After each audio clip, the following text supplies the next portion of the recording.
তো hello friends, তো Ben 10 ভিডিওতে আমি কথা বলবো।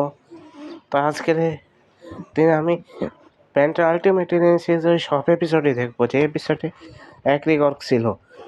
আলটিমেট মানে অনেকগুলো এপিসোডই আছে, ওর মধ্যে শুধু 12টা এপিসোডের মধ্যে অ্যাগ্রিগর্ক ছিল। 12টা এপিসোডের মধ্যে 11টা এপিসোডই কিন্তু অ্যাগ্রিগর্কে আর্কের অংশ, আর একটা এপিসোড কিন্তু অ্যাগ্রিগর্কে আর্কের অংশ না। তার সাথে সাথে আরেকটা এপিসোড কিন্তু অ্যাগ্রিগর্ক বাস্তবে ছিল না, ব্যান এলপিডো আর কি স্বপ্ন দেখতেছিল, তখন আর কি অ্যাগ্রিগরকে দেখাইছিল। তো অনেক মজা আসবে, কারণ অ্যাগ্রিগরকে আর্কও দেখবো, যেটা অ্যাগ্রিগরকে আর্কের নাই, তো অ্যাগ্রিগরকে আছে ওটাও দেখবো।